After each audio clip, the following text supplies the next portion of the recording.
Election Network's story. Hello, I'm Jello Gonzalez, Rappler's tech editor, and joining me is John Neri. You're still tuned in to We Decide Atin ng Pilipinas, Rappler's election coverage.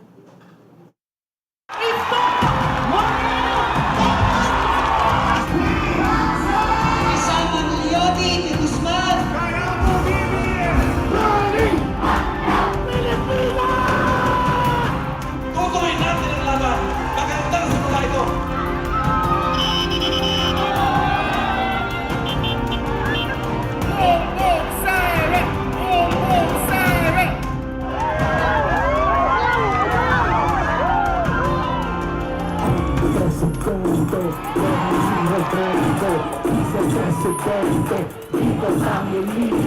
Number 2 sa balota. Pilipinas! God work!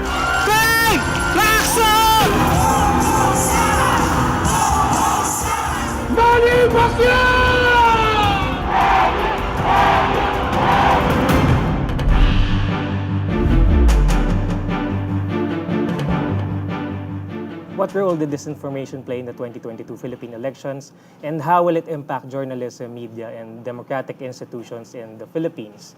Today, we are joined by Global Director of Research for International Center for Journalists, Julie Posetti, TikTok Philippines Public Policy Head, Christoph Rada, Rappler's Digital Forensics Team researcher, Pauline Macaraeg, Fatima Gao, the University of the Philippines, who studies tech platforms and audience behavior, and Maria Reza, Rappler CEO and Nobel Peace Prize laureate. Let me start, Maria. It's May 10th at around 4 p.m. It's been about 20 hours since the polls closed. Is it too early to say that disinformation won? Oh my gosh, John, no. I mean, I feel like we've been saying this for years, right? And data, which I think Pauline will show you, that evidence-based reasoning backs that. What we've seen is kind of like a death by 1,000 cuts of history. And just like what happened in 2014 in the Ukraine, the first step is to suppress the facts, and the second step is to replace. That's what we've seen happen in the Philippines, and it's successfully changed the narrative of our history. So now the person set to become our new leader will define not just our future, but also our past.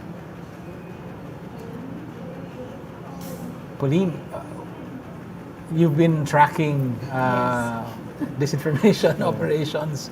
Can you tell us anything special that happened in the last couple of days, on election During day the or maybe campaign. during the campaign? Yes, so prior to the elections, we've been looking at the network of accounts doing campaigns supporting different types of presidential candidates. We've looked at Facebook, Twitter, and TikTok.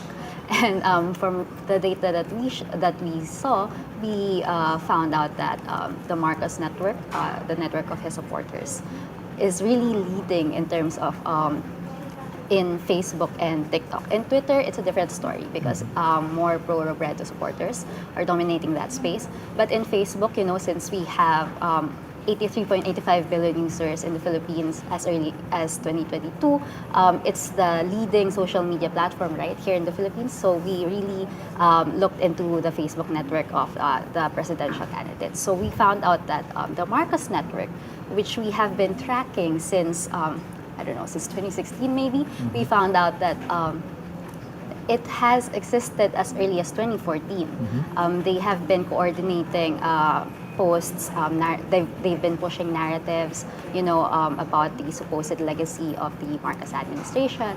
And they've been pushing that out on the platform since 2014. And right now, they have built this entire fortress of Marcos supporters that's hard to penetrate. I will show you some slides. I have prepared some slides. If we can get those here. All right, so here's our findings for the share of voice on Facebook. So mentions lang siya. We found out that Leni Robredo leads over Marcos by a slight margin. But ang caveat kasi here is that mentions lang siya, it doesn't necessarily mean that all of those mentions are from her supporters. When you look at the next slide, we will see that The next slide will show you the Facebook network of the Marcos supporters. So here, the blue circles, yun yung mga pro na nagpo-post about the Marcoses. And as you can see, sobrang laki ng pro network niya. Yung violet, yun yung shared sources, which means na nag-share sila sa iba't ibang klaseng pages and groups, not necessarily yung mga pro. Yung red, yun yung anti. Makikita nyo na maliit lang din talaga. So as you can see here, yung na-build na network ng Marcos supporters, sobrang laki niya and hirap nang i-penetrate ng mga anti or even yung shared sources. When you look at the next slide, we compared it doon sa slide ni Vice President Leni Robredo, mas marami yung violet, which means mas marami yung nag-share from shared sources like mainstream media organizations, so not necessarily supporters ni VP Leni. And marami rin yung anti na red. So ayun, from what we saw, we realized that the Marcos network really has had a head start over the other candidates. Kasi nag-proliferate na yung Marcos legacy pages, nakikita na natin sila, marami na rin tayo na fact check na ganong klaseng posts online. And I think they have used that to their advantage. So I think the Marcos network really benefited on Facebook the most. Not just benefited, I think what Pauline doesn't, they called it in her, is it your piece or Gabby's piece? Your piece. Yeah, Yours, it's mine, right? it's So mine. Pauline's piece, she calls it Fortress Marcos. That's right. Right? But then beyond that, I think the difference between the two is you see a concerted effort to punish. This is a network that attacks not just Robredo, but others, and attacks anyone challenging Marcos. So there's that suppress again. And then it replaces the narrative. And once you're in Fortress Marcos, you don't get out. No? Yes. So essentially, the network exists in a vacuum talaga. What is it with the system that enables these political candidates to really build up a fortress and make them impenetrable from other voices? Insidious manipulation, right? Like you get brought in, it plays with our emotions. These lies spread with anger and hate. They're always connected to emotion. When you get angry or when you believe a conspiracy theories, and there's so many that you've already pulled out, Pauline, like the conspiracy theory that it's the Dilawans who took down Marcos, that it's the oligarchs who took down Marcos, because then they replace the people power narrative with he was the greatest president ever, and if he stayed on, this country would be far better. But the last part is when you get angry, it's moral outrage. It's mob rule. And so imagine if and John, you've been attacked, right? They come at you, and what you do, you don't know whether it's real or not. So, anyway. Yeah, that's part of the reason why ex-Senator Marcos invited people to find out the truth for themselves, because he already has this infrastructure of disinformation that's ready to trap people inside this fortress Marcos. Toph, if you were to do a similar map of TikTok, what would we see? Well, John, you know what? Well, obviously I can't comment on this particular one, but to the one that I can speak of, Sure. right? And I always say this, the universe of TikTok is primarily entertainment, right? Of course, there is a subset of users who do comment about political issues and political personalities. But if you look at our page, right, and I invite you, I don't know if any one of you here has a TikTok account, but if you do, I would invite you to go to the Discover page, which is like the de facto homepage of TikTok. And you'll see there that the top trending hashtags with billions of views are really entertainment. I think most recently Miss Universe was the top trending hashtag, right? But having said that, we do know that for the last couple of months there has been an increased amount of political chatter related to the Philippine elections. So that's why TikTok as a platform has really taken several proactive steps, right? Internally and externally. Of course, externally we've worked with the Commission on Elections. We've put up a banner page there. Very basic information, at least for those who aren't familiar with the Philippine elections, basic FAQs. But more than that, we've actually made sure that all the major news organizations in the country are already on TikTok. I think Rappler also has a presence on TikTok. So that's our way of trying to help balance out that conversation, right? Because on TikTok, what we want to see is really authentic expressions, right? And that includes political expression. So while at the same time we say we have very strict policies and the community guidelines that talk about taking down harmful misinformation, we want to strike a balance between taking that and maintaining people who want to express genuine political sentiments and genuine expressions. And I think that gray area, John, I think that is the tricky part that I think we should all, and I'd be very happy to continue this conversation later on. But that, from a TikTok perspective, is something that we can really build on and see how can we tackle that gray area that is not clear-cut misinformation and it's not clear-cut truth. I think that's the big issue that we have to look at from our perspective. Thank you. I think we'll have time to get back to you, Toph. But let's bring everybody on board. Julie is joining us from London. Good morning. Julie, what is the Philippine experience with disinformation to researchers like you? I mean, this is a warning for the rest of the world. How do you see our experience here in the Philippines? Hello from Oxford. I'm pleased to be joining you, but I'm really incredibly disappointed that the purpose of the conversation is to discuss what appears to be the triumph of disinformation over reason and fiction over facts in the context of the Philippines election. And as some of your guests have already said, and no doubt commentary in the past 24 hours has indicated, the platforms as vectors or enablers or facilitators of this disinformation really are culpable to an extent, and it's a systemic problem that we've been monitoring for years now. And I think Maria Ressa, who of course is with you and has been recognised internationally, including with the Nobel Peace Prize for standing up against disinformation and viral hate speech, highlighting the toxicity of these false narratives and the situation which has left so many citizens not just unable to know who to trust, but being actively dissuaded from embedding trust in institutions that are designed to secure accountability, particularly in political processes during elections. And I think Maria put it best herself, which is that in 2016 we could look back and say that the Philippines was the canary in the coal mine for the West.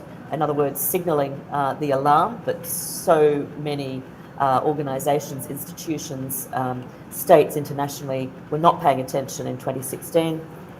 Following that election, we had Brexit in the UK, we had the election of Donald Trump in the US, and then the world woke up.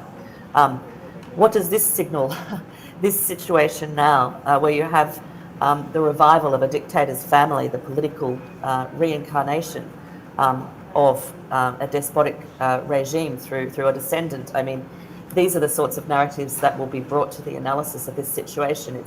It's mind-boggling to think that in less than 30 years, or just over 30 years, we're in a situation where somebody who was,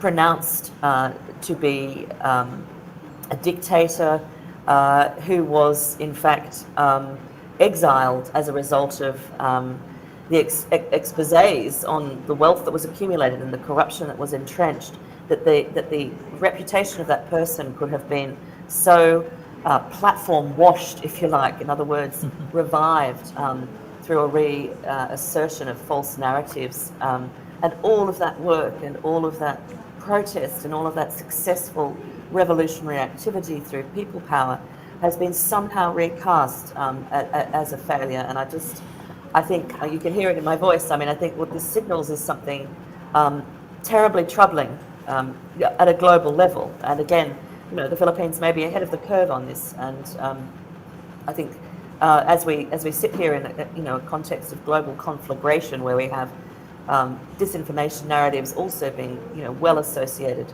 with the war in Ukraine, we can see how all of this is starting to unravel, and it's terrifying. Alright. Um, where else have you seen this kind of, it's disinformation at a historic scale, at a level that really overturns history? Well, You've we're mentioned seeing it Ukraine. in Ukraine, right? Yeah. We're seeing it in the context of a Jewish president of Ukraine, Zelensky, effectively being recast as the leader of a nation overrun by Nazis. I mean, it doesn't get more extraordinary, and it's peak disinformation, and we're seeing that writ large. Right. And this really goes back to our social media platforms. Maria, you always say that our solutions now are focused on content moderation, and you say that we have to look further up the stream to look at the algorithm. Can you explain more about that? I think, and this is something, Julie, congrats on all the work that you're doing on gender disinformation. She's working with a team at ICFJ, and UNESCO also has looked at how women in particular have been more attacked. Toph will know this because TikTok, it's great he is here, one of the only platforms to actually show up. But, these algorithms actually that feed us the content are where we need to begin. So content is down here, but move upstream to the algorithms of amplification. That would be kind of like having a John Neri, one editor. He's a good editor, so let's find a bad editor. I won't name bad editor. Multiply that editor 1,000,000 times. So opinion in code is the way we can define an algorithm. Someone's opinion in code, and because these are Silicon Valley companies, except TikTok, they're normally young white men who have never lived outside the United States. Although I guess we can add Indian as well, so they have. Anyway, so that's a diversity issue. Right. So, but still, the global south is the most vulnerable. So you have these algorithms that then, where do they get their data? You move further upstream to the data that is now owned by these Silicon Valley companies. They are our data. So if you're on Facebook, you put in a post, that post is picked up by machine learning, and it builds a model of each of us. So there's a Maria model, there's a John model, and this is like our personal lives, and they own that. Artificial intelligence comes in and wraps it up, and based on that, they will then take your most vulnerable moment to a message and sell it. So it's kind of like you went to a psychiatrist, and the psychiatrist says, I know what Pauline is really upset about. Who wants to pay for it? And they do pay for it. So that's so where does legislation go? Not at the content. We look at content because we're used to traditional media. But we should be here at the algorithm of amplification, because they often, and this is as early as 2018, an MIT study showed that lies laced with anger and hate actually spread faster. And then here at the surveillance capitalism model, that's what Shoshana Zuboff called it in a 750-page book. You have to look at data privacy. Who owns our data? Why do we not get compensated for our own data? Antitrust. Should they cut across every single industry? Safety? Is it safe to insidiously manipulate our minds? And here's the last part, like when you are targeted and repeatedly targeted, as some of the studies that Julie has done on women journalists, it plays with you psychologically. It's not as if it's just one person saying you're a bad journalist. When it's on social media, it's repeated 1,000,000 times, you're pounded, it has a different psychological effect, and it has a bandwagon effect for others watching it. So, safety. Safety. How do we protect our minds? Because our minds are the windows to our realities, which are the windows to our actions in the real world, and the boat that we take. Toph, Julie uses a really interesting term, platform washing. Did TikTok play a role in platform washing Ferdinand Marcos Jr.? No, I on the contrary, John, I think TikTok, right, sees everyone on the same level, right? We've always stressed that even for verified politicians on the platform, and they're very few, we treat them no different from any user. We give them no special privileges. We don't allow them. As a matter of fact, we have a global policy against political ads. So we might be one of the few, if not the only, platform that from the start has already prohibited political ads from letting them put out their propaganda, right? We also don't boost their posts, right? So in that sense, they have no advantage over, say, an ordinary user. And I think I'd like to pick up rather quickly on Maria's point on algorithms, right? Obviously, there has been a lot of talk about how it's been used for bad purposes, but I think it's also good to clarify that not all algorithms are the same, right? And I can only speak for the TikTok algorithm. We've pretty much outlined this in our website.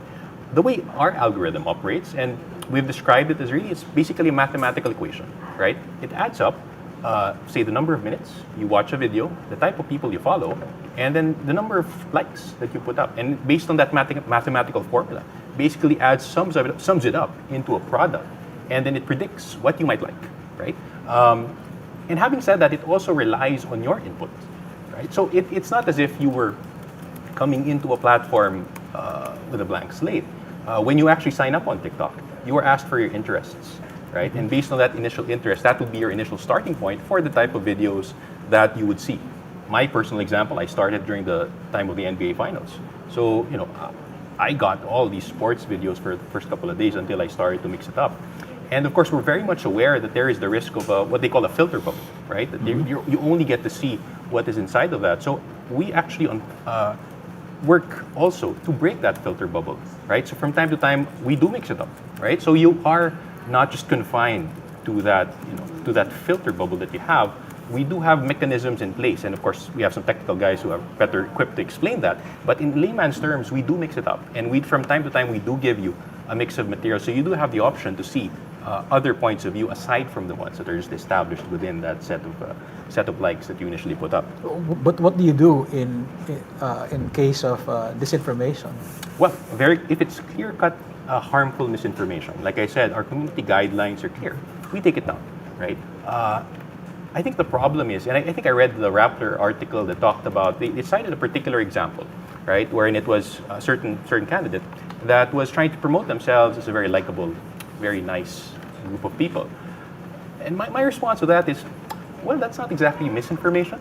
That is why we are saying to all our partners, right, if you feel like there is some sort of campaign going on to highlight, say, certain insidious narratives, please let us know, because from where we sit, we can't see that, right? That is the limitation of the platforms, and that's why I always encourage the partners to please, let's work together, right? Give us information, and we've done that with several news partners, that once we get the information, we act on it, right? So that's our assurance from the TikTok side, that we're committed to help, right? But there are limitations to what we can spot and immediately action upon. Can I come in here, please? Yes, please.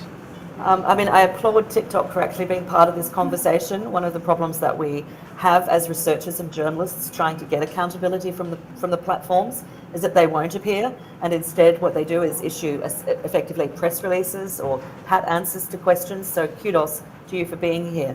But I need to try to problematize this.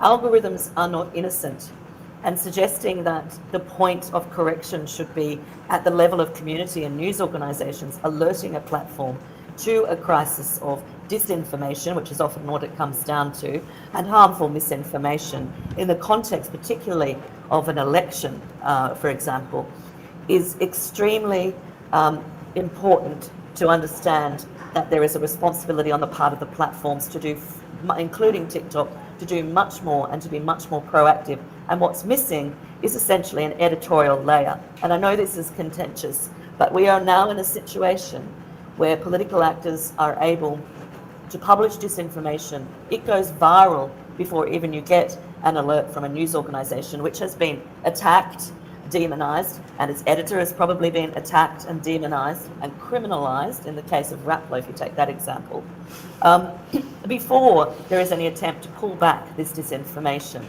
It is much more problematic than has been laid out by our colleague from TikTok. And again, with kudos to TikTok for being here. We also know that it's much worse on Facebook than on TikTok or other platforms currently. And one of the ways we know this is because during the work that Maria alluded to, which I've been working on with my colleagues at ICFJ and also with researchers from around the world for UNESCO and also for the UK Foreign Office for 2 different projects looking at gender-based online violence against women journalists and disinformation and how those things intersect. One of the reporters we studied and we have worked with is an investigative reporter who focuses on disinformation at the BBC. Her name's Mariana Spring, and she made a documentary for the premier journalistic documentary series on the BBC called Panorama.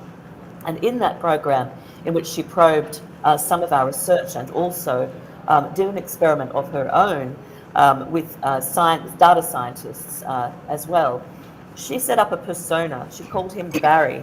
And Barry went across the platforms from TikTok, YouTube, Twitter, Facebook, and Instagram. Barry had a profile that was identical across those platforms. And Barry was interested in COVID-related disinformation and misinformation. And Barry was fed across these different platforms, or rather he fed into these different platforms algorithms, occasional misogynistic references. So hatred of women and is a key factor that's weaponized in disinformation campaigns, we know now. And what Mariana and her colleagues found was that Barry was increasingly exposed to misogynistic hate speech and conspiracy narratives and disinformation narratives on Facebook, to the point that he got so burrowed into these conspiracy theories and the hate-based communities that are connected to them, that he was in what your colleague described there as some kind of fortress of disinformation. He was bombarded then through constant referrals by the algorithms that are not innocent towards this sort of content. Your colleague from TikTok will be pleased to hear that TikTok was at the other end of the spectrum in this particular experiment, which only lasted for a 2-week period. And Twitter and TikTok and YouTube, to a lesser extent, were the least prone in this experiment to constantly referring to deeper and deeper and worse misogynistic narratives than Facebook was. And so I think this little experiment alone shows us the power of these algorithms to shift realities and to direct people into these walled communities where you can be trapped within just an abyss of hateful, disinformation-oriented content. And now let's bring it back to the human level, where even during COVID, and I'm sure the same is happening in the Philippines in the context of the election, and it was happening in the US in reference to Trumpism, trying to pull people out of those those levels, those subterranean levels of hate and disinformation is extremely difficult. There's only so much that media and information literacy can achieve, and it's medium to long term when people have been so captured. So I think we really do need to acknowledge that we have to move beyond suggesting that the community must go to the platforms to alert them, and then the platforms might or might not do something. And we know on other platforms, based on our research, just how inactive they have been, particularly on gender-based attacks. So I think we need to start thinking more clearly and proactively about regulating algorithms to the extent that they are not just about referring content based on engagement, that they do take some degree of responsibility in terms of ensuring exposure to promoted, fact-checked, reliable, credible information. Thank you, Julie. Tom, I'm going to ask you to respond to that, Sure. but I'd also like to add, taking off from what Julie said, should TikTok treat politicians differently? You said, everyone's treated equally, but in fact, there's already a ban on political ads. So in that sense, you are already treating politicians on a different level. Shouldn't you take the next step and maybe, as Julie suggests, have some sort of editorial intervention when it comes to, for instance, election season? So maybe those two things. Yeah, sure, John. Perhaps I could clarify that the reason for the election ban for the political ban, is primarily because, like I said, TikTok is an entertainment platform, and we want to maintain the fun and lively community that we have, and that's the rationale behind prohibiting political ads. We don't want these political ads to further muddle that community. Having said that, though, on the point of algorithms, I know that there has, and Julie mentioned this earlier, there is a lot of risk, a lot of potential harm that can be caused. But I think I also look at the other side of the coin. There's also much potential for you to spread good messages. And that is why, as a platform, we've actively encouraged credible organizations, academics, institutions who can actually share these pieces of information. Because just think about it. If these same people, it's a equal space platform. The same people who can put up fake news and misinformation, on the other hand, there are also credible people who can put up the right sources of information. Right? So as a platform, we continually take down these sources, but in the absence or lack of credible sources of information, then the probability of people being drawn into the fake news network is higher. I'll give you an example. Rappler has a reporter, I don't know if he's here, I follow him, Rambo Talabo, right? And he puts up very good content on the platform, right? I think he has mastered the art of utilizing these fun, creative ways by which you can express on TikTok. But he's like John the Baptist. He's like a lone voice in the wilderness, right? Where are the others? Yeah. So that's what I say. There is potential for you also to spread positive, credible pieces of information on the platform, and that might be the counterbalance that we're looking at.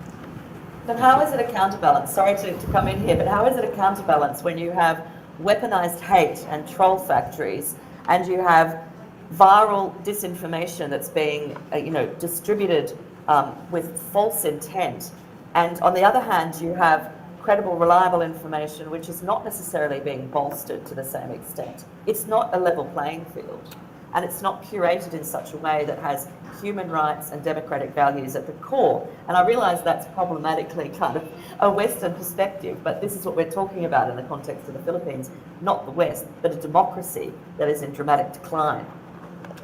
Well, I think we will have to agree to disagree on that point, Julie. I think as a platform, we're very conscious that the platform itself is kept free from misinformation. So I would disagree with the characterization that TikTok as a platform has weaponized our platform to spread misinformation. As a matter of fact, I think our actions will speak for ourselves. We have actively worked with government partners, with external partners to the extent that we can, right? And as an internal mechanism, we have actively, as much as possible, tried to take down as much misinformation as possible once it's reported to us. By no means is it a perfect system. Let me clarify, right? There is much room for improvement.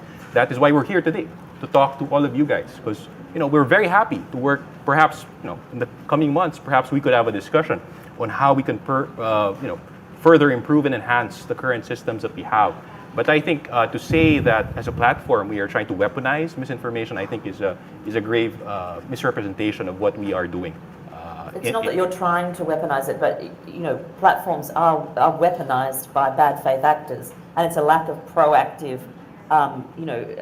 responses at the platform level. I'm speaking broadly now, not just about TikTok.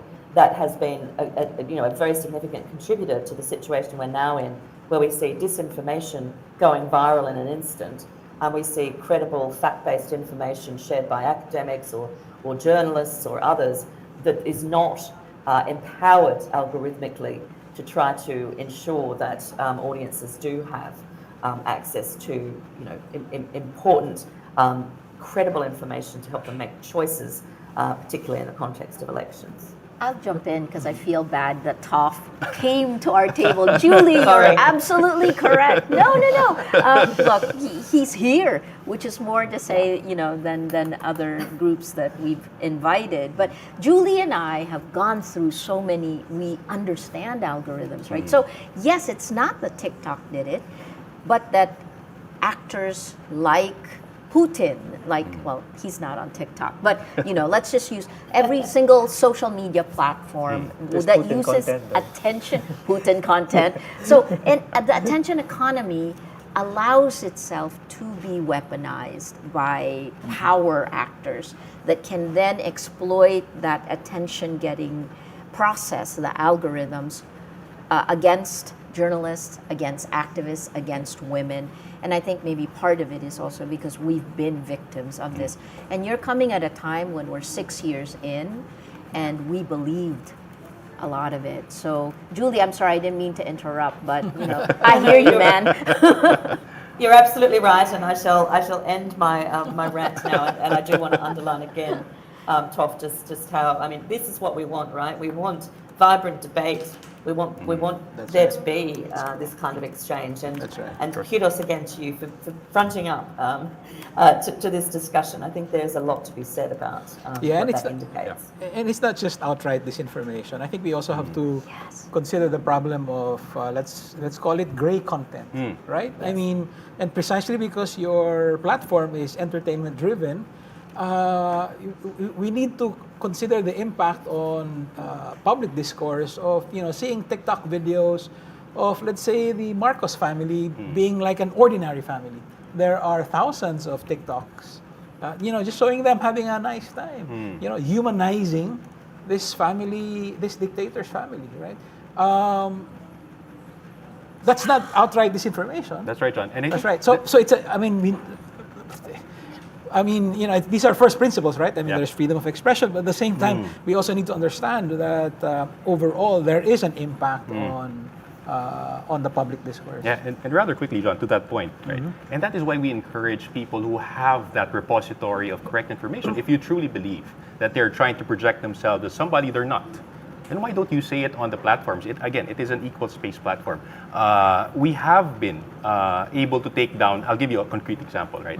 Taliano Gold, right? All right. This example. Do you know where it is? Unfortunately not.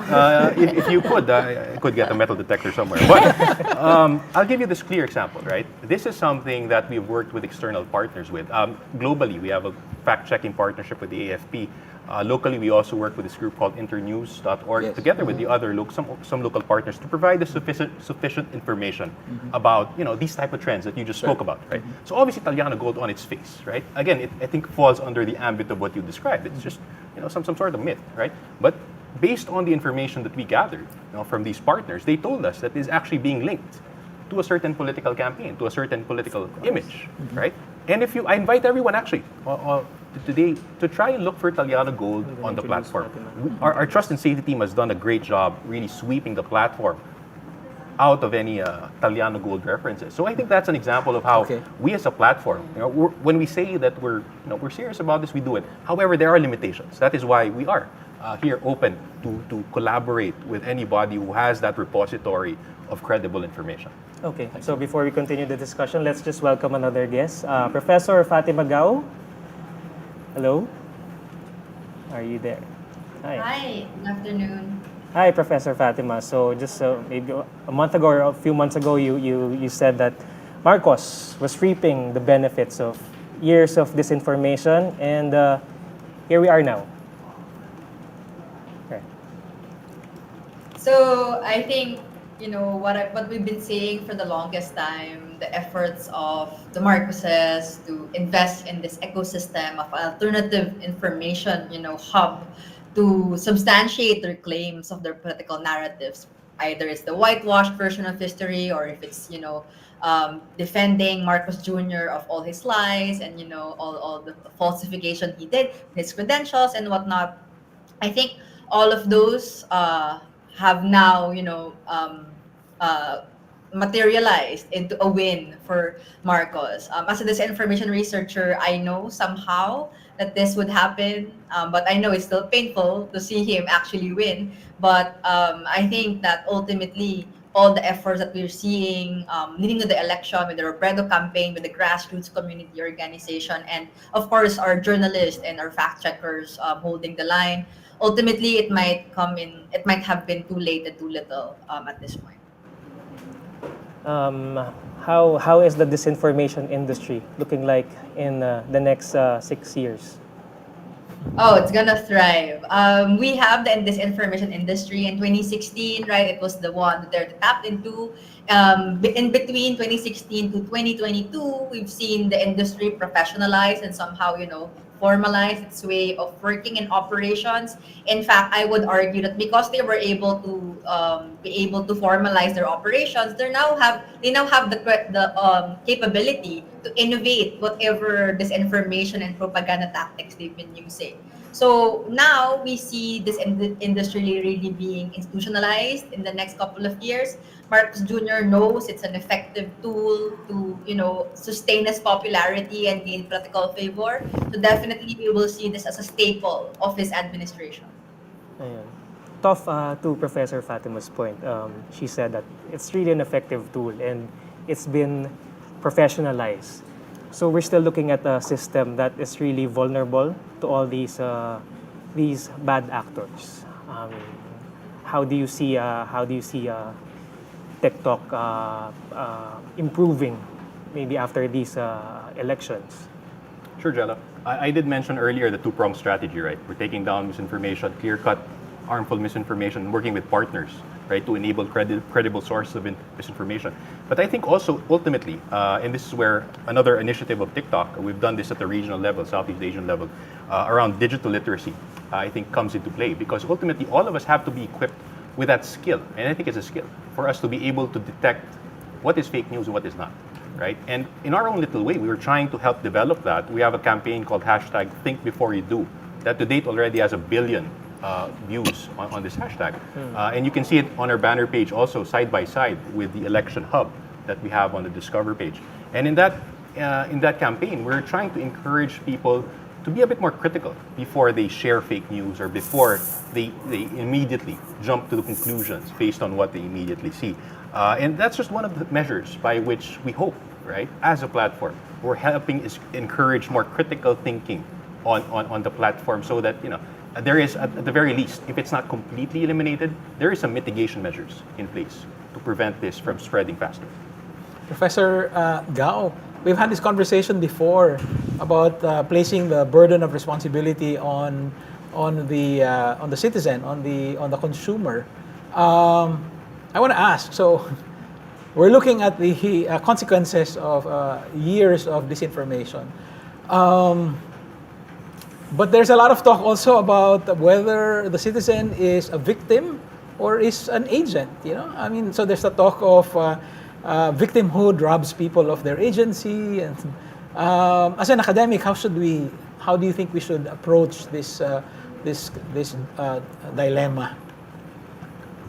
Yes, so the platforms themselves, all of the platforms, and not excluding anyone here, are capitalist neoliberal actors, right? Ultimately, they have their own interests, and that while the problem is systemic, definitely the go-to solution will always be empowering our citizens, and that's not bad. That's ultimately a good thing.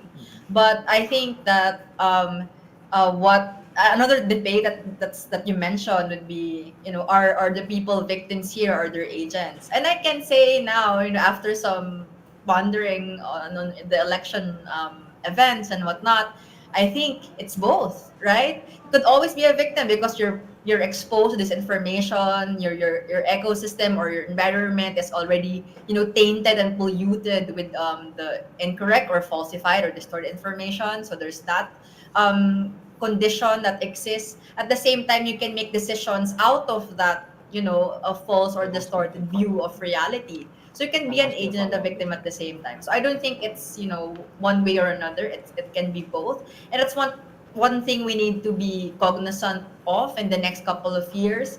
If we don't change the conditions, the environment where people consume information and, engage and deliberate with other people in debates and discussions, then their agency would then be used for malign ends as well. Thank you. Pauline, I wanted to ask you about that. You've been monitoring social media. I mean, in the last 12 hours or so, there's this debate. Should we call the people who voted for Marcos victims of disinformation, or should we treat them as exactly that? They're fully conscious agents of their own fate and so on. What are you seeing on social media? Well, I'll have to agree with Professor Gao. That's what I've observed also. Because, sharing disinformation online, usually it also comes with your personal biases. Sometimes they share it because they confirm their personal bias, right? And for those people, I think they could be considered agents of disinformation also. But there are also people who are willing to, change their opinions once they see, credible sources, once they see that they are wrong. Those types of people, which are really sometimes harder to convince, but they exist, They exist. They are more of the types of people who are, we can say, maybe victims of disinformation. Yes. Yes, I'm please. going to jump into this because it is not just victims and agents, it is the system, right? So here's an information operation. Let's pick one that Facebook took down. So let's take it away from TOF, right? So Facebook announced in September 2020 that it took down Chinese information operations that were creating fake accounts for the US presidential elections, but it was actually targeting the Philippines. It was polishing the image of the Marcoses. It was attacking, it was campaigning for Sara Duterte, that's September That's right. 2020, and it was attacking Rappler, me, and journalists, right? So it was doing all these three things. What does that do? What is an information operation? Think about it like a closed system, or even a glass of a cup of water. When you put, it's like planting a virus inside a closed system, right? You plant this virus and you use the algorithms of the system to spread the virus. Nakakahawa siya, right? So what's that virus of lies? In our case, it was journalist equals criminal, so it spreads. Pauline is geared to maybe think that, so she gets infected. Then she shares it, right? And then it spreads through the system. Over time, it can take over the system. And I would posit that that is what has happened with Marcos' historical revisionism or denialism in systems in the information ecosystem, right? So the other reason I'm absolutely certain of this is that when the social media platforms took down Russian disinformation in the United States, I had family and friends whose accounts went down with them, right? So what does that mean? You are the target. You are, it's not even that you're gullible. It's a thinking fast process where it bypasses your rational thinking. It is a behavior modification system. So you take it, you believe it, and then if you go by, like, there's a Harvard professor who wrote this great book called Connected. Nicholas Christakis said that everything we say and do, what we believe strongly, and politics is strong now, right, spreads through 3 degrees of influence. So if you're really, like, let's say you're angry, your friend, 1st degree, will feel angry because you do. Your friend's friend will feel angry because you do, and your friend's friend's friend will feel angry because you do. Let's take a crazy emotion like loneliness. You figure if you're lonely, you can't really spread loneliness, right? It does. If you're lonely, your friend has a 54% chance of feeling lonely because you do. Your friend's friend has a 25% chance of feeling lonely because you do. And your friend's friend's friend, the 3rd degree, 15% chance. Smoking spreads. Behavior spreads. This is real world data set from Framingham, Massachusetts. So think about that in terms of, like the algorithms. The platforms didn't set out. They will all say they're for entertainment. They just want to capture our attention. But they're weaponized by power who wants to control us. And then that's where I'll shut up now. Sorry. Yes, I believe Julie has something to say about this also.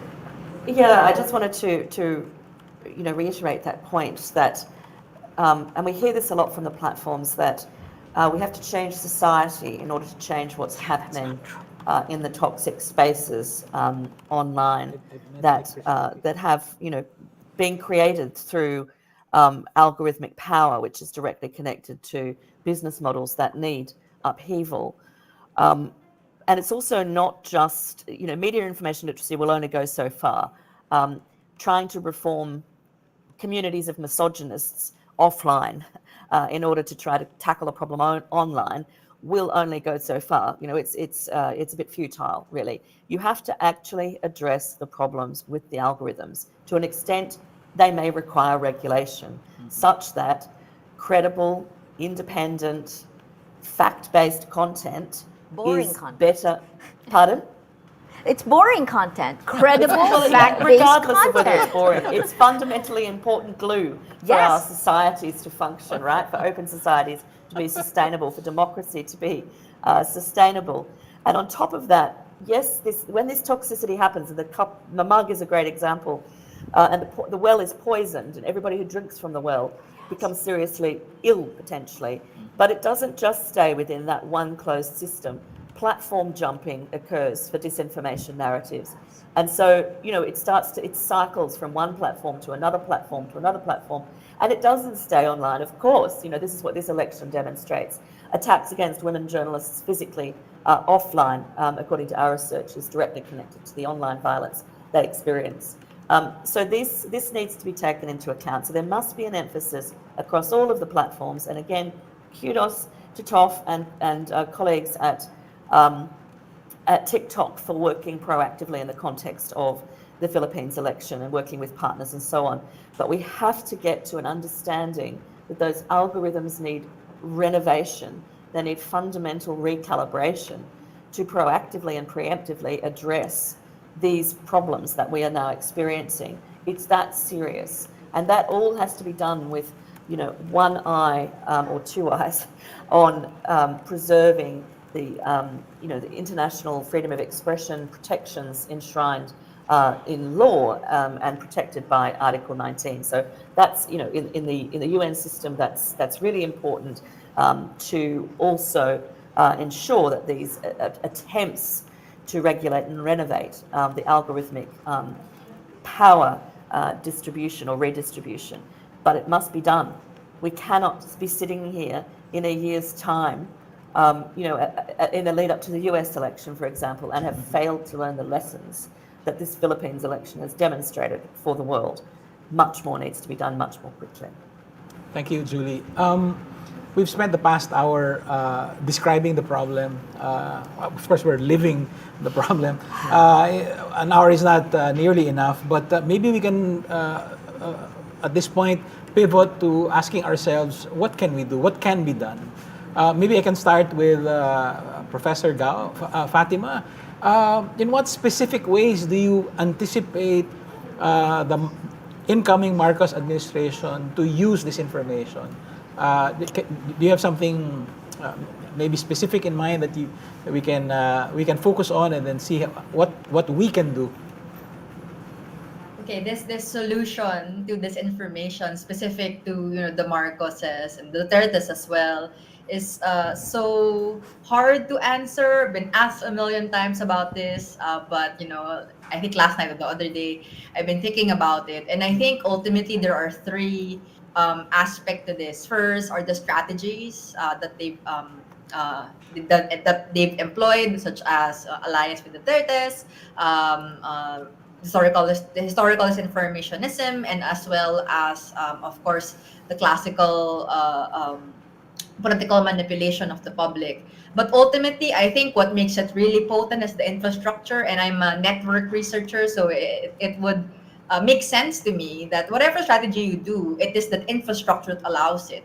So one of the things from a research perspective that I wanted to do in the next couple of months is really unravel that political economy of this information, the suppliers, the demand, and even the products as well, and link the missing link behind among all these factors. So as researchers, I think we want to surface that, because one of the main struggles really in this election is we cannot measure, we cannot speak of the problem if we don't understand really how big it is. We can evaluate, we can put a price tag on it. So I think that's the next agenda that we need to do to be able to materialize it. It's when people talk about fake news, it's so abstract anymore. It's already, and it's just an empty concept now, and even other concepts like dilawan or lugaw, etc. They're all just words now. Nawala na siya ng meaning. So I think ultimately we want to materialize the operations itself, and I think another thing that we need to rebuild, and I don't know the answer to this really, is we have to acknowledge that institutions are really declining in their authority, as much as as journalists, as news practitioners, we look up to, the values and standards of journalism, but perhaps it's not anymore working in this kind of network environment where you are always subjected to this information propaganda. I think there needs to be a rehaul of how we do journalism. One of the things I've been mentioning from before would be building communities of news reading audiences, because the reason why these alternative sources of information thrive is because people seek distrust the mainstream sources of information, therefore they seek those alternative sources of information. That's essentially what's happening now. So it's rebuilding institution. So those two solutions, or interventions, something that we need to do. But to be serious about it and to be honest about it, it would be, 5 times more difficult now because Marco is in power. Those disinformation networks are now institutionalized. It's now entrenched. It's now even formalized. Kapara ng mukha na talaga. Wala na tayong natago dito. At the same time, we would see other traditional apparatuses of truth-telling, such as our education system, the academe, books, would be penetrated as well by this disinformation agenda. So it would be a harder battle to fight. So I call on everyone to really, start organizing as early as now, even before he's proclaimed as president. Can we do a test, like a case study? Okay, Toff here brought up the issue of the Taliano gold. All right. So the most recent statement from Bongbong Marcos is that there's no such thing. But earlier he said something that suggested that, in fact, in 1990 he said something like, I'm the only one who knows where the gold is. And of course, his mother has famously said that Marcos, the dictator, had gold holdings beforehand. Now, I don't think that we will suddenly see the Marcos administration giving out gold bars to everyone, right?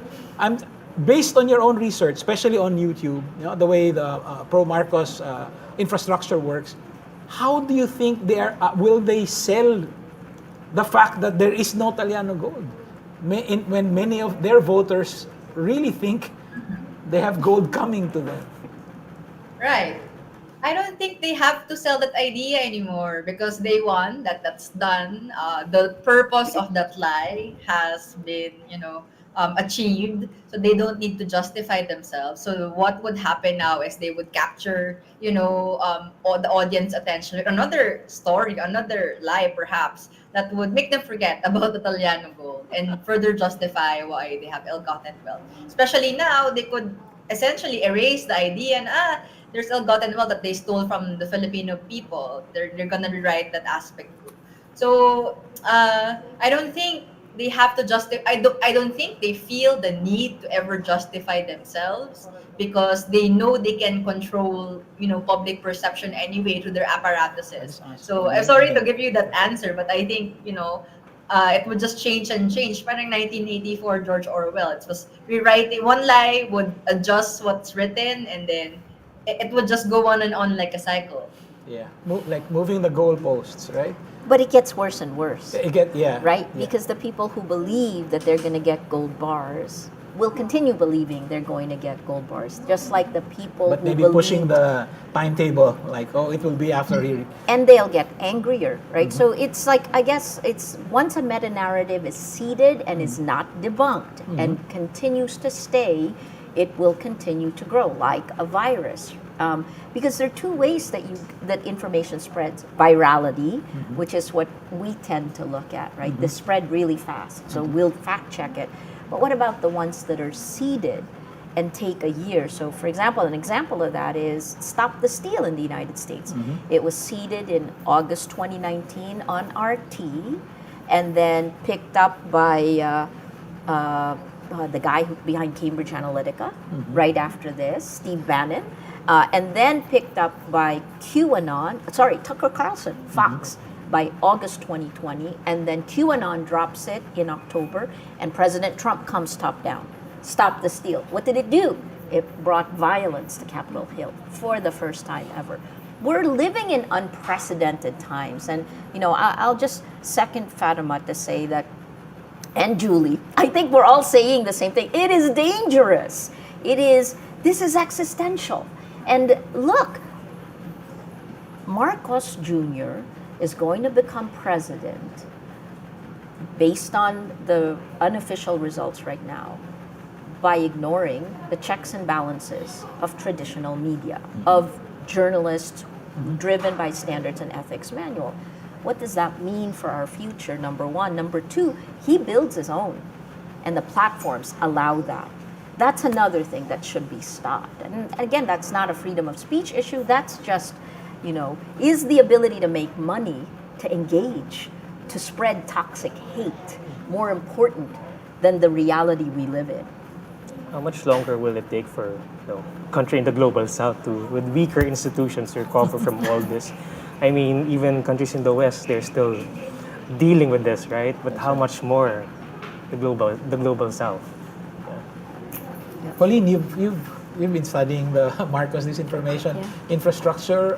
Can you make a guess? Again, a test case, for instance. What do you think will happen with? It could be the Italiano gold or something else. And I want us to think of the steps that they will take so that we can anticipate what they will do and prepare beforehand. Yes. So of course, the disinformation. I'm really curious to see how they would, how they would develop that further, because they have built, as I've said, they have already built a huge fortress on Facebook. But also, just to add to what Maria said, I think attacks on independent journalists would also ramp up, because we've already seen that happen when. Former Senator Marcos filed his candidacy in October 2021. We saw that there was a spike there in Facebook posts, attacking journalists, saying bayaran, dilawan, prostitutes, and so on. We've tracked that, and it already happened. And then when the campaign went on, we also saw on ground that our journalists are also being snubbed. They were also being attacked, and ultimately, as what Maria said, there would be less checks and balances. Basically, they're just this kind of network that they've built online. It also translated into something that undermines the credibility of independent journalists. Because usually when we see disinformation, as I've observed, madalas may kaakibat siya na pag-atake din, and that's dangerous. And so I think what we can do is to continue hold the line. And as much as we appreciate what the platforms are doing, I think we should also continue to push back with them, because if there could be something that we can do to make the actions, the policies of the platforms to be less reactive, that would be better for not only journalists but also the users of social media as well. Tough. What do you think the next 6 years will be like for TikTok? Well, I think we will still continue to be an entertainment platform, but I think there were very good points raised by Professor Gao that I'd like to react to. First of all, when you talk about how you understand these platforms, right? I think it's wrong to assume that we're all cut from the same cloth, right? What's effective on TikTok may not necessarily be effective on other platforms. Similarly, if you put up a 140-character message on TikTok, I don't think that will be going to a lot of people. And my point here is, let's try, and going to the point about how do we properly communicate credible information, right? I think we really have to take a concerted effort to try and understand what works on these respective platforms. And like I said, the community on TikTok is different, right? What becomes viral on TikTok is very, very different from what becomes viral somewhere else. So I think that's the first step. If you want to build these credible sources of information, let's not assume that because it works on one side, it will work here, right? We really have to invest some time and effort to take a look at how can we properly communicate these messages to the target audience in these respective platforms, right? That's the first point. And another point that she raised was about the institutions, right? The decline of the influence of institutions. And I know this is going to be a controversial, perhaps, view on this table, but consider the other side of the coin. I think what the platforms have done also is it's democratized, Uh-oh. right? The opportunities. Don't start. Yeah. I think we're past that. Like I said, it will be a controversial topic, but Well, also not accurate, because ultimately it has led to the downfall of several democracies. I think you need Welcome to put back it in to context. 1995. I know. But what I say is this, and I know that's why I say it will be a controversial topic, but consider this, that the opportunity for people to hear the voices of people who otherwise would not have had opinions from the start, right? But the opportunity now for them to broadcast this opinion to a wider audience is there, right? Not to say that, there are no concerted operations and try to manipulate opinion, right? Because we have seen coordinated and authentic behavior and we do have policies against that. But I would just like to posit this idea that perhaps there are also those people, right, otherwise unheard, but because of the platforms now have a chance to be heard in a greater scale.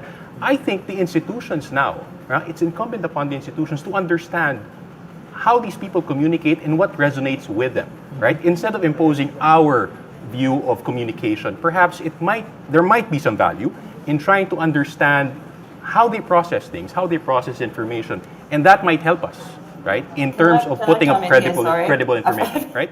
Oh, please, Julie, go ahead. I'm done. Yeah, thank you.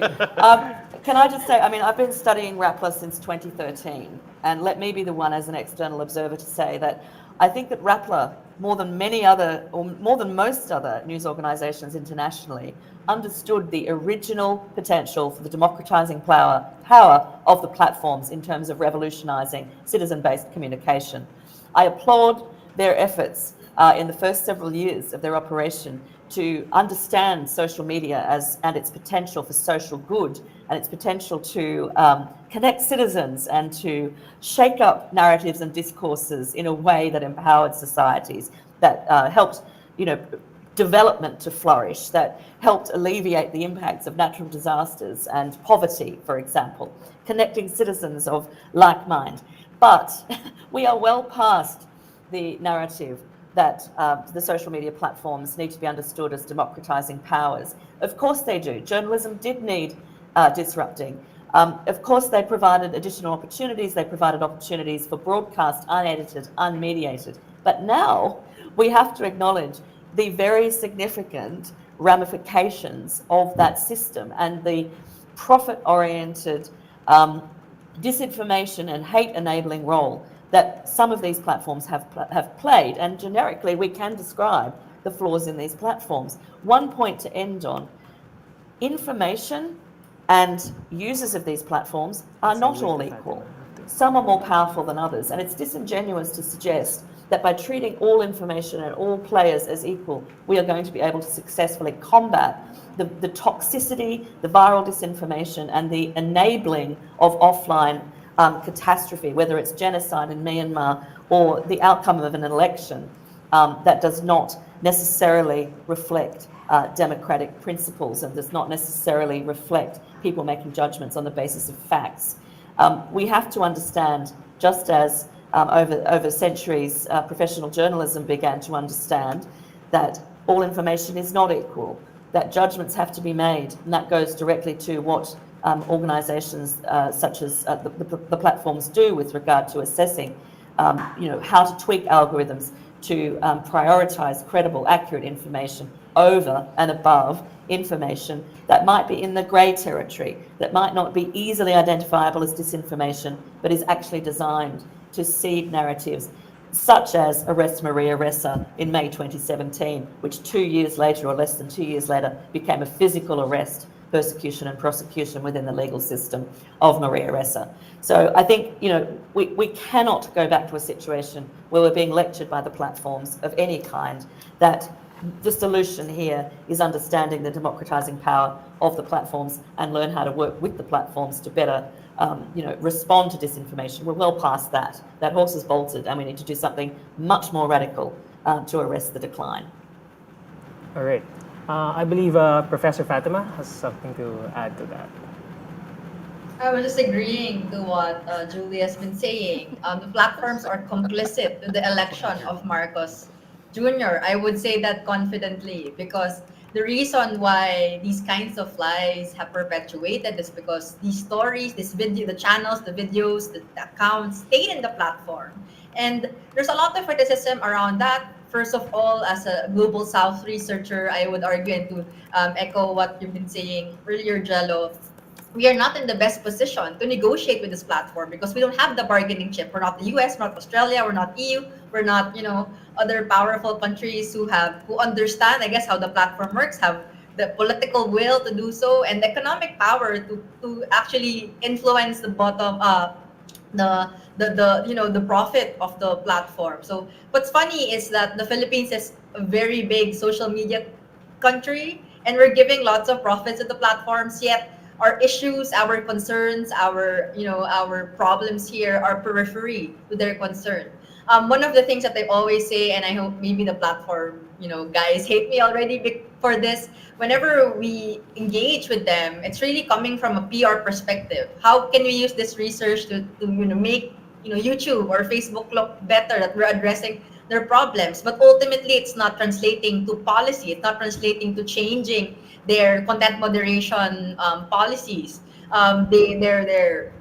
Their policies on disinformation, or definition of disinformation and propaganda, is very Western to begin with. We don't have an outright version here, but we have a different kind of animal that we need to deal with, and that's not encapsulated in the policies. So I think ultimately, while the algorithm's fault or the complicity is something that honestly, I don't think we can demand because of our economic periphery position, but definitely at least pay attention to our issues now. And in this election, we've heard the problem. We've heard the platform say that they care, that we matter, that they're doing something, but I haven't felt it really. Even if we the conversations with researchers, we've raised the issue before, we've forwarded the list of accounts that needs to be taken down. No, they're still up there, and we've raised this 2 years ago. If I've done this research earlier, perhaps I have made this not allegation, but the evidence public. But until now, these platforms still are up. And the last time I checked, one of the more prolific YouTuber supportive of Marcos is now garnering 1 million subscribers. He was just 500,000 subscribers back then. So the impact is exponential, and as long as the platforms are not taking action, it's gonna persist. All right. As the dictator himself said, a week after declaring martial law in 1972, nothing succeeds like success. That's what we're looking at. Julie, I wanted to go back to the problem to the solution part. So if you can anticipate what will happen. From your experience, from the experience of other countries, what do you think will a Marcos Jr. do now that a dictator's son has been deposited on the banks of the Pasig River by a river of disinformation? What do you think are the options open to him that we should anticipate and prepare for? Options related to disinformation. So I'm certainly not an expert on Philippines politics. Let me be clear about that. So I can't predict on the basis of evidence what he might do next in terms of the local context. But it strikes me that Philippines political actors have actually perfected the art of networked and viral disinformation. And that the stage has been set to essentially cut out the critical independent media and critical independent voices from the process of democratic deliberation. And now you have these sort of astroturfed communities, so communities that have been weaponized, whether it be by troll farms or by algorithms, responding to those troll farms, further directing people into seas of disinformation and hate. Look, I despair because I don't know if there's anything that the community can do beyond continue to push the platforms to take active responsibility for the crises that they have enabled. And so my suggestion to you would be to continue doing the combination of authoritative, critical, independent journalism, no matter how many ways in which it is attacked and undermined and maligned as being the very opposite of what it is. That is the idea that, Rappler is accused of being a fake news outlet, which was a sort of Duterte staple accusation. This is a genuine challenge because you've got the demonisation of the press and individual editors and journalists on top of very effective disinformation networks, and you also have weakened institutions, weakened capacities for accountability.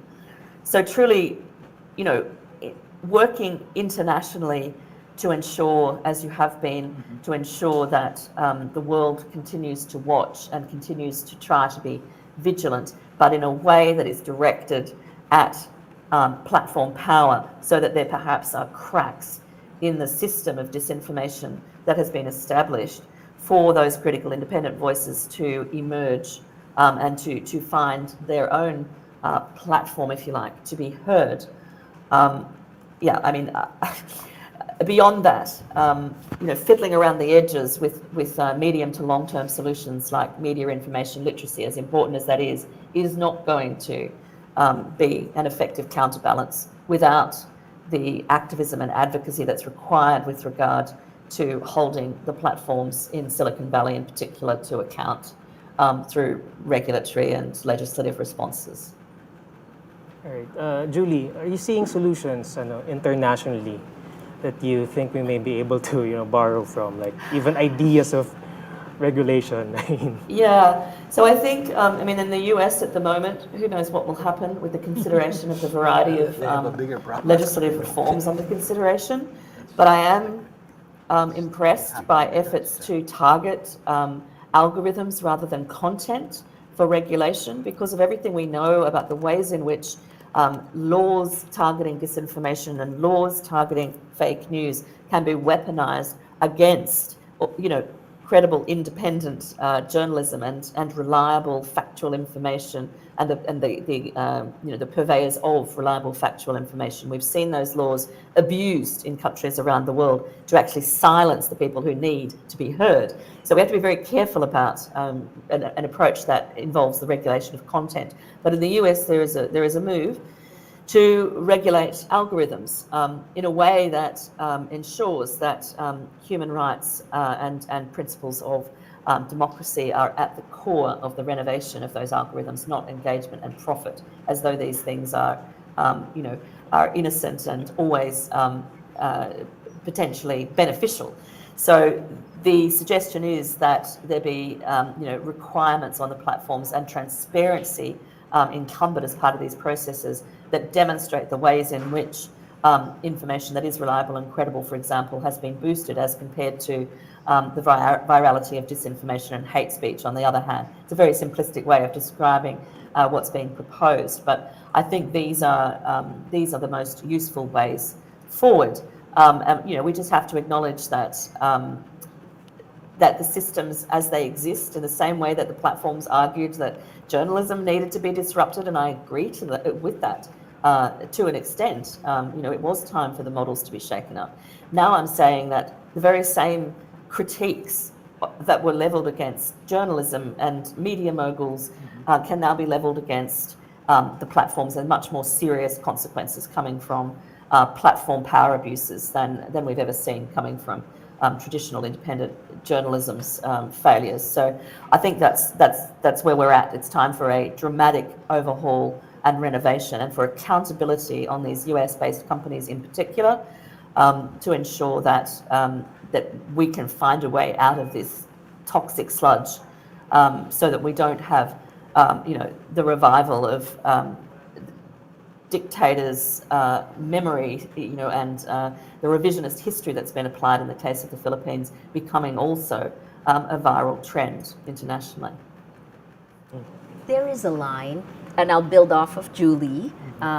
There's, when you talk to Mark Zuckerberg and you read some of the most recent books, so there's a lot out now, right? And mimicking what Julie said, that the platforms need to take action. There's a line in the most recent book by the New York Times reporters. he says company over country. That's certainly not what we've been doing in Rappler, right? We've been putting our country ahead of our own survival in many ways. But company over country, right? So that's okay, because in the United States, they'll say, the company profits are what the business is supposed to do. Only news organizations are foolish enough to put the public good up front over the business, because some of the decisions we've made as an organization, for example, are not good for business. Now, here's the thing. That kind of position by a tech guy who's never really lived outside of the United States, I would call immoral, right?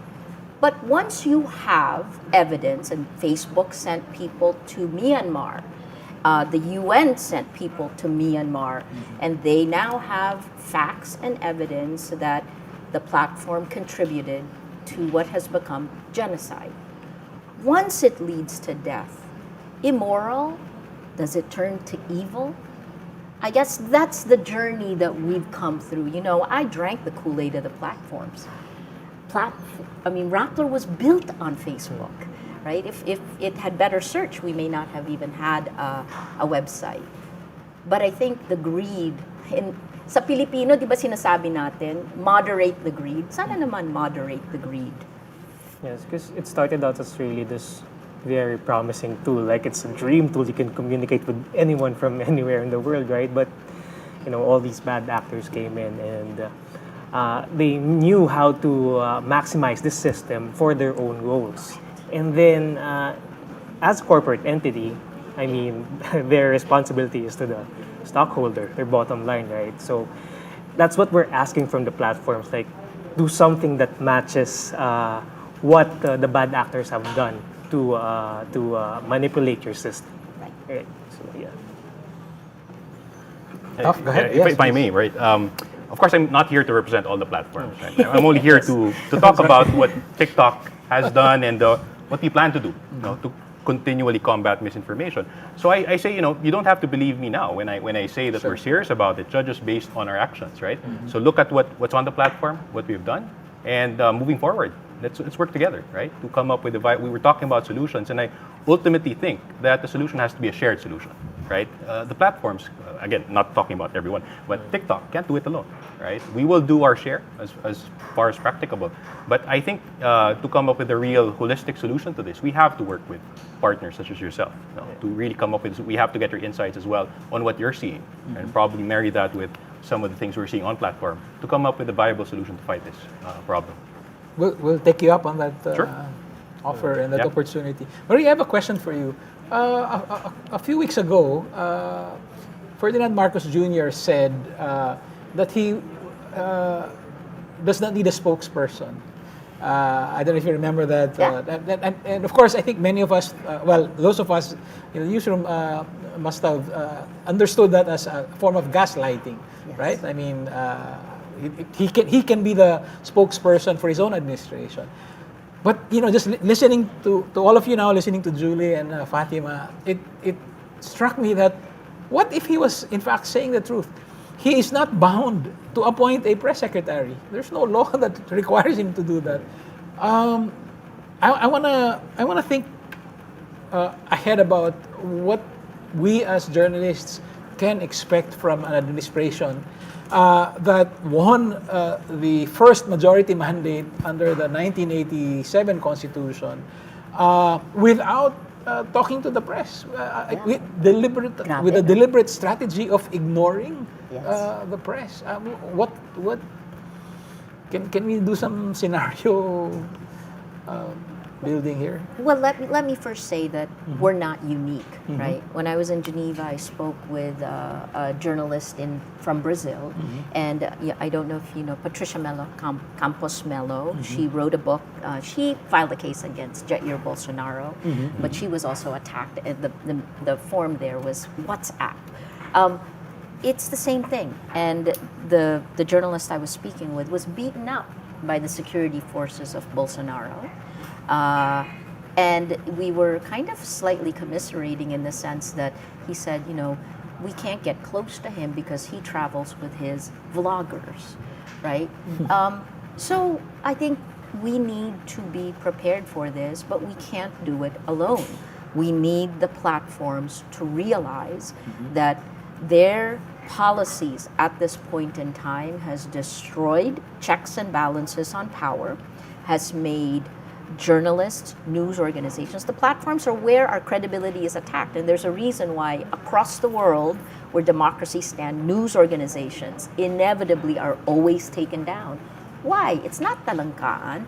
It's because Trump did this very well in America. He said, I'm going to take you down before you take me down, essentially. This is the gaslighting you mentioned. So what's going to happen under Marcos administration? The precedent right now is unchecked power because the checks and balances don't work. Unless the platforms literally change their policies. Because I don't know about you, John, but I didn't sign up as a journalist to go to jail or to be attacked, right? We look at young Pauline. Diba? We became journalists because there's a mission of journalism. So if we can't do our jobs, our world will literally, the power dynamics have already shifted. I think it's time to wake up and see it. And when you're saying, what do we do next? This is exactly what we're going to figure out in Rappler.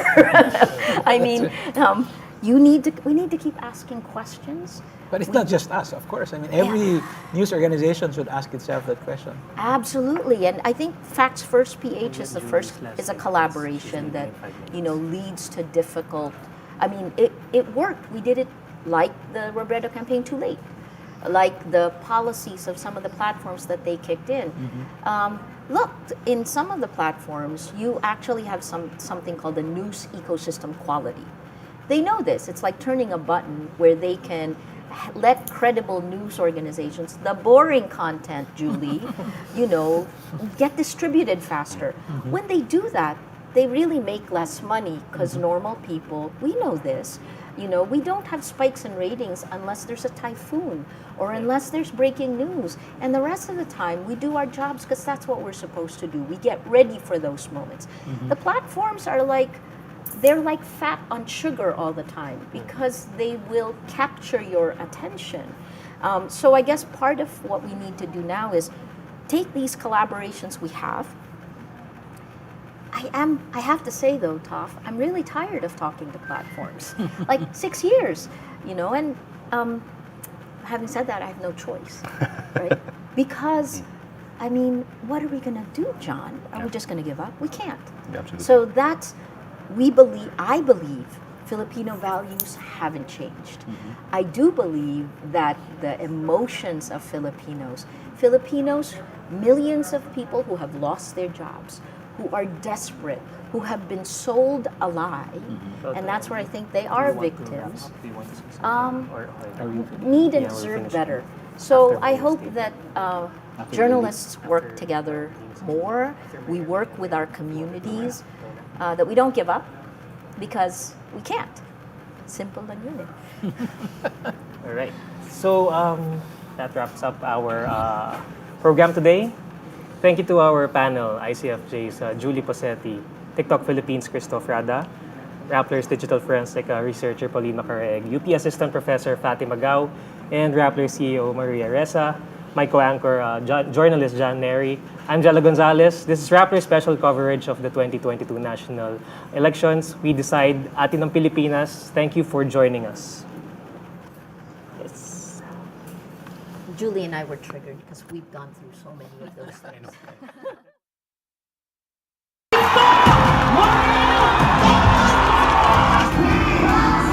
Kasama ni Yodi, ni Guzman.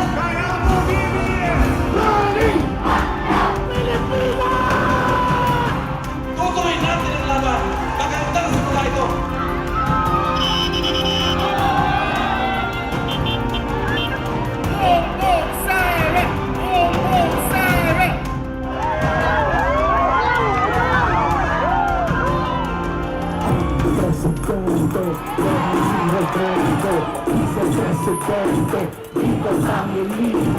Number 2 sa balota. Filipinas!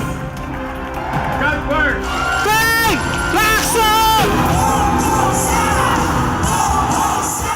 Money Pacquiao!